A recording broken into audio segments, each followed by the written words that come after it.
Hello learners, I am Dr. Subodh Kesharwani working with Indira Gandhi National Open University in School of Management Studies. The topic which I am going to talk today is measure of variation. In our preceding sessions we have seen that how the statistical analysis, how the research methodology and how the variation is going to play a very important role because there are certain constraints the average have. We have seen that measure of center tendency was exclusively talking about the averages, either it could be the mean, median and mode or arithmetic mean or geometric mean, but there are certain constraints when you are going to scatter the data or when you are going to expose the data. So in that case the variability and the variation is very important. The preceding session was more talking about the variation, but this particular session is focusing more on measure of variation. So when you are going to measure the variation, I think there are certain ways by which you are going to measure, and we are going to definitely talk about all those the measures. Either it could be the range or quartile deviation or mean deviation or standard deviation or coefficient of variation. So while going into the depth of this variation, I think the measure of variability is a summary statistics that represent the amount of dispersion in a data set.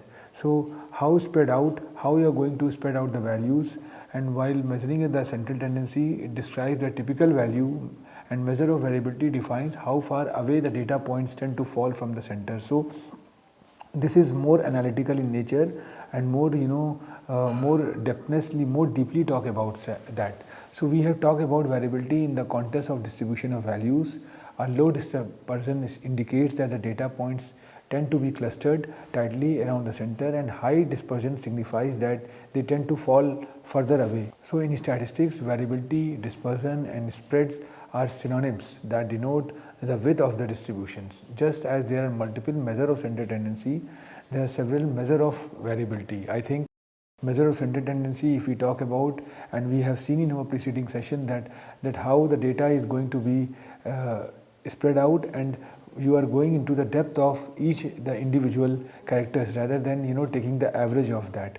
So what we are going to do, we will talk in this particular presentation about interquartile range, the variance, the standard deviation, and how it will be going to determine the data in a best possible manner. So we are going to more talk about all those aspects. So prior to going into the depth of this topic, I just want to throw a light that we have already covered somewhere around 3 to 4 weeks, and these particular weeks have somewhere around 12 to 14 videos which were focusing on research and data collection, introduction to business research, then research plan, collection of data, then sample size, measurement and scaling techniques, and then processing of data, diagrammatic presentation of data, graphical presentation of data, statistical derivatives are there, and measure of center tendency we have already talked about. So what I mean to say that there is a quite linkage between the variability or the variance or the measure of variance, because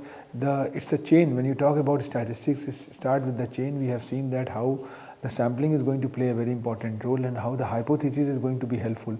Either it could be the alternate hypothesis or null hypothesis.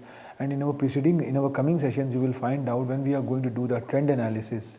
The third block, which focus on the relational and trend analysis, you will see that there is a great use of all these the terminologies which we are gradually covering up. Either it could be the measure of variance or the measure of center tendency, or the coming things are there. So this probability and hypothesis testing, and then it is going to helpful in interpreting and making the results thereof, and finding and finally help us in reporting the things. So this is the model which is there, and we will definitely talk about all those things. And if you see this particular chapter, which is a chapter 9, it focuses on the variation, which we have already covered, and significance of variation, why there is a use of variation, and then measure of variation is there, and then skewness and relative skewness is there. So when you are going to talk about measure of variation, I think which is a discussion of this particular today's presentation, and talks about the range, quartile deviation, mean deviation, standard deviation, and coefficient of variation. I think this is the slide which we have already covered, and we have seen that how there is a paradigm shift from mathematical average to positional average. And when you are going more into the depth of the mathematical average, you will find out that mean, arithmetic mean, geometric mean, and harmonic mean is is considered to be the mathematical average, whereas positional average is median and mode. So and if you more describe in a numerical manner, I think central tendency talks about arithmetic mean, median, mode and geometric mean, and then you have quartiles, and then you have variations. So we are here in this variations, in which talks about range, interquartile range, variance, standard deviation, coefficient of variation, and then shape is there. How you are going to, and it could be the bell shape or skewed, or right skewed or left skewed. So this is purely talking about the skewness, which we are going to cover in our forthcoming session. So now variation, if you talk more about the measure of variation, are statistics that indicate the degree to which numerical data tend to spread out an average value. It is also called dispersion, scatter or spread, etc. So variation may be measured in absolute or relative term, and measure of absolute variation are expressed in terms of the original units. For example, the temperature of a city in a day ranges between 50 centigrade and 470 centigrade, then absolute variation of the temperature is 320 degrees centigrade. So absolute measure is a possible way to compare two sets of data expressed in the same unit, that is kgs, rupees, etc. And we have seen in measurement that the homogeneity need to be very important when we are going to do the things in the or calculate the things in a unit manner. So in case the two sets of data are expressed in different units or in different size, the absolute measure of variations are not comparable. So in such a situation, the measure of relative variation should be used. So we would like to compare the variation of temperature about an average which is measured in degrees Celsius and the variation of the scale of cold drink given in rupees. So this type of distribution variation is obtained as a ratio or percentage, which we have already covered in our preceding session. We have seen that how the rates, ratio and percentage differs from each other, and we shall now consider in turn each of the four relative measure of variation which provide a numerical index of the variability of given data. So now what is the purpose of doing a measure of variation? So the goal for variability is to obtain a measure of how spread out the scores are in a distribution. A measure of variability usually accompanies a measure of central tendency as a basic descriptive statistics for a set of scores. So it's not like that when you are going to do the measure of variance, you are going to eliminate the measure of central tendency. It's not like that. So measure of central tendency is a important, the important ingredients when you are going to evaluate, the measure of variance, and this could be one step, next step in this direction. So you for taking a base, I think you start with the measure of central tendency, and then you can apply measure of variability, because measure of variability talks about scatteredness, talks about exploding the things and going more into the depth of the average. In our preceding sessions, we have seen that how the average was coming same in all the three cases as far as the marks scored by the student, but when we actually gone into the depth of the particular the ingredients, we find out that there is a huge variations. So these huge variations comes up when you have spread out the scores. So range is one of the first ingredients which would be helpful in measuring the variance, and range is the amount between your smallest and largest item in the set. You can find the range by subtracting the smallest number from the largest. For example, let's say you have earned rupees 250 in 1 week, rupees 30 in the following week, and rupees 800 in the third week. The range for your pay is varies from rupees 30 to rupees 800. So the range for the data is the difference between the largest value and the smallest value contained in the data set. First, reorder the data set from smallest to largest, that we have to put the number in the chronological order, and then subtract the first element from the last element. So I think if the example and we take an illustration, I think the 5 numbers were given, that is 4, 6, 9, 3, 7. Now what we have done, we have put it in a chronological order, in a number from smallest to largest. 3 comes first, then 4 comes second, 6 comes third, 7 comes afterwards, and 9 come at the last. So the lowest number is 3 and the highest number is 9. So now the range is what? Higher minus lower, that is 6. So the range is the difference between the lowest and the highest values, and this is a way by which we are calculating. Now age of student is there. So what we have done, we have put the number in the from lowest to highest, and then take a range of that, and range is highest minus lowest is 3. So this is the way by which we have calculate the range. Now quartile deviation formula is there, which is another way of calculating the things, and quartile is a type of quantile which divides the number of data points into 4 more or less the data. The interquartile range is a relatively robust statistics, also sometimes called resistance. So compared to the range and standard deviation, and there is a formula that quartile 3 minus quartile 1 divided by 2. So this is the way by which we have calculated. So now the interquartile range is almost the same as the range, only instead of stating the range for the whole data sets, you are giving the amount for the middle 50. It's sometimes more useful than the range because it tells you where most of your values lies. The formula is IQR, that is interquartile range, equals to quartile 3 minus quartile 1, where quarter 3 is the third quartile and quartile 1 is the first quartile. So you are basically taking one of the smallest values at the 25th percentile and subtracting it from the largest value at the 75th percentile. So this is the way by which you are going to do the interquartile range. I think the following is the if you see the graph, we can very easily calculate that how we have calculated. So the first quarter of data and the last quarter of data is going to be calculated. Now what is quartile deviation if we talk more about it? And quartile deviation, we have talked about, it's quarter 3 minus quarter 1 divided by 2, and quartiles are values that divide a list of numbers into a quarters, and then you are going to calculate it.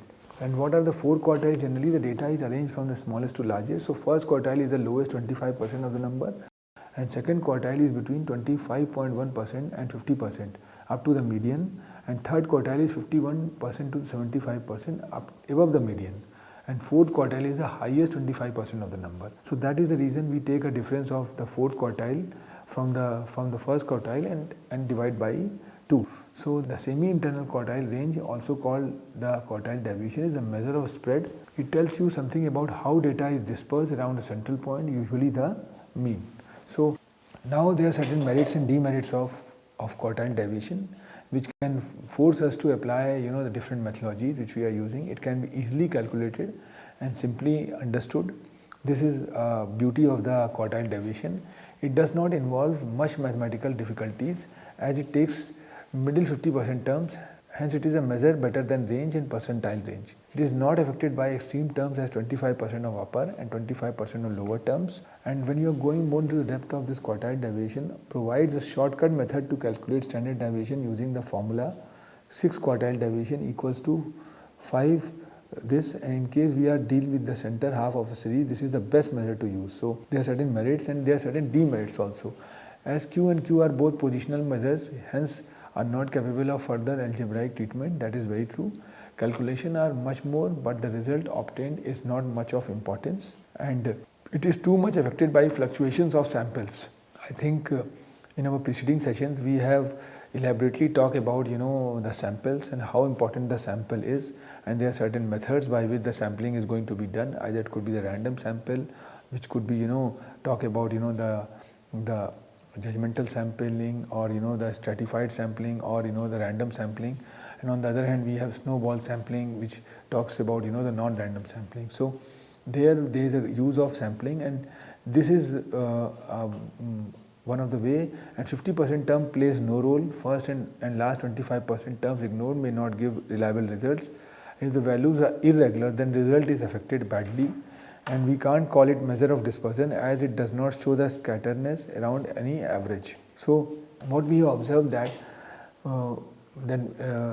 this quartile deviation have got certain limitations, and when you have certain limitations, there are certain other options which are available, and mean deviation is one step ahead to that.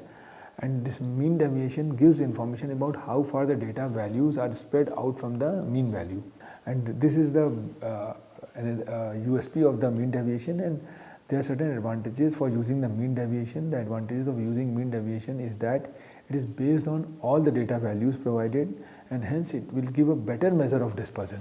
So it is easy to understand and as well as easy to calculate. So if you see the formula of calculating the mean deviation from the mean is measure of spread. It tells you how far the values deviate from the mean. Remember that the deviation always is a positive number. You can calculate the mean deviation from the mean as follows. And if we take an example, I think the given row is 2, 3, 4, 5, 6, 6, 6 and 7, then the mean is what? The total number is 10. So we have taken a total of all these numbers and divided by 10, and 10 is the number of items, which comes to 4.8. So the deviations are 4.8 minus 2, the first number, it comes to 2.8, and then we have deduct all these mean deviations, all these numbers from mean deviation, and the result is this 2.8, 4.8 minus 2 is 2.8, then 4.8 minus 3 is 1.8. Like that we have done it for 4, we have done it for 6 and 7, and this is the way by which the mean deviation from the mean equals to 1.36. So what does it mean? That there is a deviation from the mean which is coming 1.36. So now we have standard deviation, which is again a different way of measuring the variance, and the standard deviation tells you how tightly your data is clustered around the mean average. A small standard deviation indicates that your data is tightly clustered. So you will also have a taller bell curve. A large standard deviation tell you that your data is more spread out. So smaller standard deviation and large standard deviation. So when we are going to talk about the scatter diagram, or when we are going to talk about in the bell-shaped curve, which usually we are talking here, I think there we can more talk about all those aspects. So now standard deviation tells you how spread your data is. It is a measure of how far each observed value is from the mean. In any distribution, about 95% of the value will be within 2 standard deviations of the mean. So this is the best part of the standard deviation, and in statistics the standard deviation is a measure of the amount of variation or dispersion of a set of values. A low standard deviation indicates that the value tend to be close to the mean of the set, while a high standard deviation indicates that the value is spread out over a wider range. So it can be quoted by the sigma, and sigma is equal to this population standard deviation, then you have size, and then x and mu is there, which is considered to be the population mean. So the standard deviation can be calculated by this way, and mean is this, and standard deviation comes to 1.83. So this is the methodology by which we are going to calculate, and there is coefficient of variation also, which is one of the last, the measure of variance in probability theory and statistics. The coefficient of variation, also known as relative standard deviation. So this is also known as the relative standard deviation, and it is considered as a standardized measure of dispersion of a probability distribution or frequency distribution. It is often expressed as a percentage and is defined as the ratio of the standard deviation to the mean. So coefficient of variation, if you are talking about, is the formula is small sigma divided by mu. So coefficient of variation can be calculated and interpreted in 2 different settings, and the standard formulation of the coefficient of variation is that the ratio of the standard deviation to the mean applies in the single variable settings. So in the modeling settings, the coefficient of variation is calculated as the ratio of the root mean squared error to the mean of the dependent variable. So in both settings, the coefficient of variation is often presented as the given ratio multiplied by 100. So the coefficient variation for a single variable aims to describe the dispersion of the variable in a way that does not depend on the variable measurement unit. So the higher the coefficient variation, the greater the dispersion in the variable. So the coefficient of variation for a model aims to describe the model fit in terms of the relative size of the squared residuals and outcome values. The lower the coefficient variation, the smaller the residual relative to the predicted value. This is suggestive of a good model fit. So the coefficient variation for a variable can easily be calculated using the information from a typical variable summary, and sometimes the coefficient of variation will be written by default in the variable summary. So this is the way by which we are going to do that. I think we have talked a lot about coefficient of variation, and we have seen that how this different kinds of variation, either it could be range, or this standard deviation, or this quartile deviation, or the coefficient of variation is very important, because it's totally emphasized on the spreadness, it totally talk about the scatteredness.